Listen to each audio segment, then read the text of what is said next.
Believe it or not, it's not actually raining out here anymore, at least in this part of Sparks, but the damage has been done. There's flooding all over that area. Probably a dozen cars drove past the cop with his siren and horn blaring. People, if you see emergency vehicles, get out of the way, stop, let them go through, especially in a situation like this. Seconds matter. The cause of this fire was actually a bird flying into a power line, which has happened a few times this year already. It was really a colossal achievement, and that achievement brought new technology and a new sense of adventure to the world.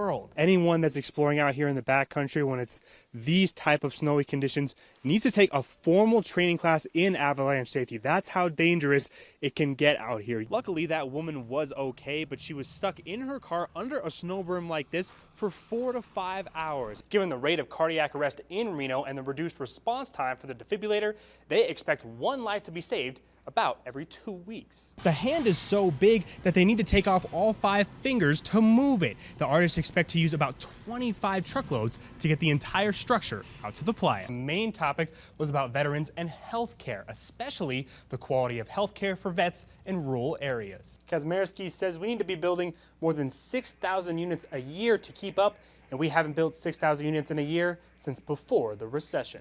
Covering Money Watch Live in the newsroom, Brandon Fuhs, 2 News. Covering School Watch Live in the studio, Brandon Fuhs, 2 News. Covering the story live in Virginia City, Brandon Fuhs, 2 News. Covering the big story in the newsroom, Brandon Fuhs, 2 News.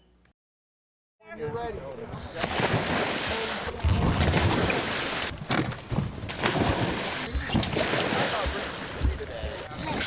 Lake Tahoe is blue and clear, but resting at the bottom, filthy garbage.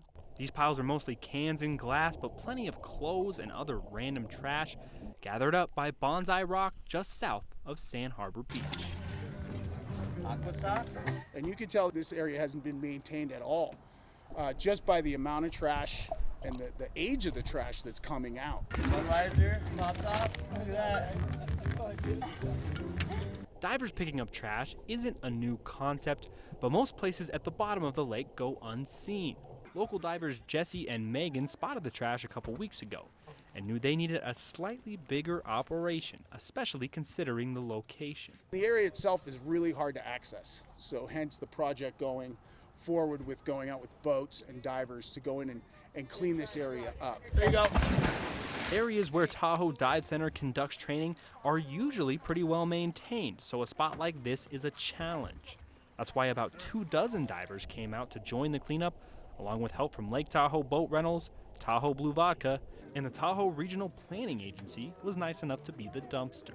They could all be useful for the next cleanup, since it will likely be in a tough place to reach. Most of the dive spots around Lake Tahoe, I say 80+% of them on Lake Tahoe are only accessible by boat. As for the trash that has polluted Lake Tahoe for decades, Matt says he thinks people have good intentions, but that doesn't mean your trash won't wind up at the bottom. I don't think this trash is accumulated there because people are just carelessly throwing their trash into the lake.